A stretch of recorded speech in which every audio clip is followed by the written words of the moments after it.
Hey folks, John here, Old Hickory Forge. Welcome back. If it's first time here, welcome. So what's going on today? I'm down here in the workshop. We're getting moving on part 3, I think. Yeah, part 3 of the Irish ring hilt sword build. We left off after heat treating the blade. We got the warp straightened out. It's looking pretty good. Next step is to go ahead and see if we can fat shame a little more weight off of this thing. Right now the blade is sitting at a hair under 3 pounds. It's 2 pounds 15 ounces and some change. I'd like the entire finished sword to weigh 3.5 pounds or less. So I'd like to remove about another ½ pound from this. So I'm just kind of looking up and down the blade, seeing where I can afford to lose it. Also, we're going to go ahead and get the Damascus for the fittings made up in between cutting and folding, and heating that up and cooling it down is when I'll be grinding on the blade. So there will be a bunch of stuff going on, but it should be pretty cool. If you want to check it out, stick around. So, I will edit that out. So, to make the Damascus, we got our trusty 1084 and 15N20 marked up. We're going to cut it up, clean it up, tack it up, throw it in the fire, and we'll be good to go. We'll be starting with a 16-layer billet. We're going to cut and fold that 4 times, which should give us 250 something. I want it to be pretty close in terms of layer count to the steel of the blade, so neither one draws the eye away from the other or anything like that. But that's what's going on now.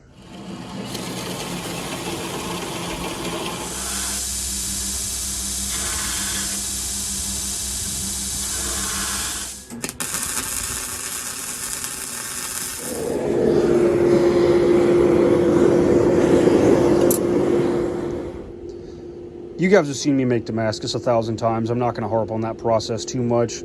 So, next thing we need to do is start removing weight from the sword. The fuller could stand to be a hair thinner, so I'm going to do that first. The tang, right about here, it's as thick as I want it, but it's thicker in the middle, so we need to taper that out.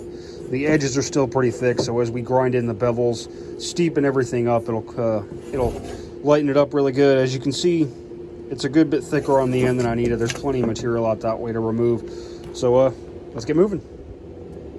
It goes without saying that now that the sword has been heat treated, you need to keep it cool during your grinding to avoid softening the edge. So I got a bucket of water and a pitcher right here, and we'll use that to keep the sword cool as we go.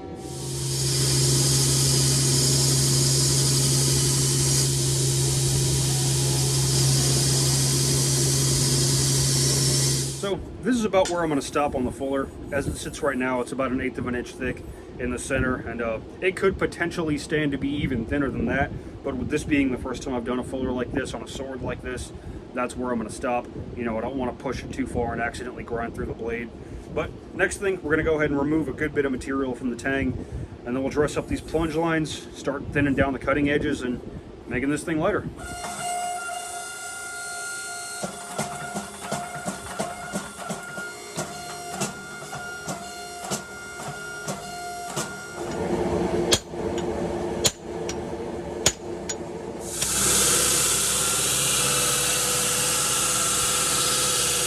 We're both for lunch, and this thing here is nice and cool, so I went ahead and ground it nice and clean.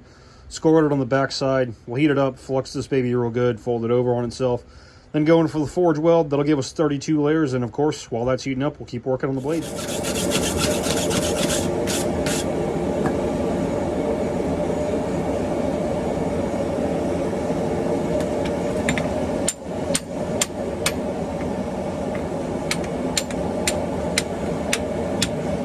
So like I said, while that's heating up, we're getting back to work on the blade.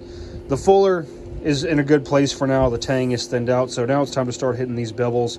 I finally got a new battery for my calipers, so I actually know how thick it is we're working with here. The edges, as they sit right now, are about 80 thousandths of an inch thick, which is way, way, way too much.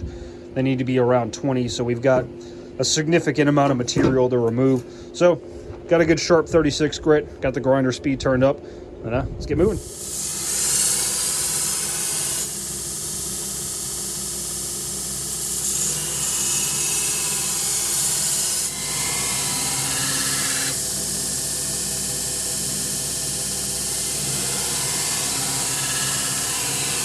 I forgot to film the welding and drawing out process on the second fold, but you get the idea.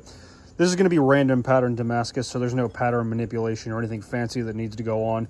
Really ain't nothing to it. But we're ready for the third one. This will give us 64 layers, and then we got 2 more folds after that. So we're moving right along, grinding on this sword blade. It's shaping up real good. It's lightening up real nice. Right now it's about 2 pounds 4 ounces. I do need to refine the distal taper a little bit more. It should be the thickest down here, and it's still thicker in some spots around here.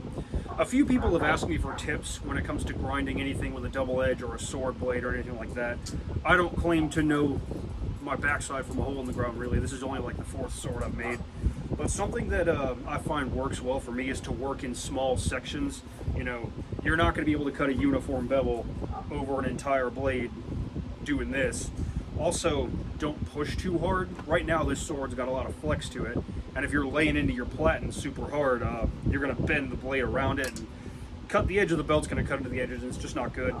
So take your time, work in sections, and something that I find works well for me for getting uniform thickness is to work completely on one side at a time. Like I went all the way up and down these 2 bevels right here and got them where I wanted them before I turned the sword over, and I went all the way up and down this side and got where I wanted them.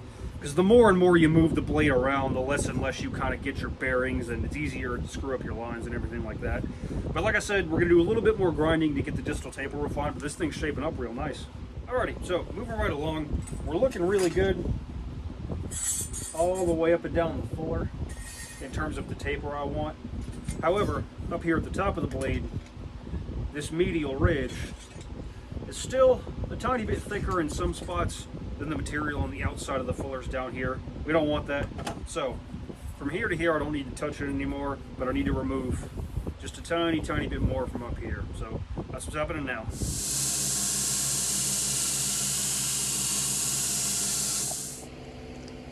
So after fixing up the distal taper and roughing everything in, here's where we're sitting at in terms of weight. It'll be a little bit lighter as I take it up the grits and polish it out. It'll maybe be another ounce or 2 lighter, but we'll definitely, we definitely should be able to hit the under 3.5 pound goal on the finished sword. So this thing's been sitting in the corner for like 3 months. I'm finally getting another chance to work on it. But after knocking all the surface rust and dust and crap off it, I'm actually a bit worried it might be too thin. So I got a little piece of ash right here. We're gonna do some light testing. Just if it breaks here, it was never meant to be a sword. Ooh, man, that is scary.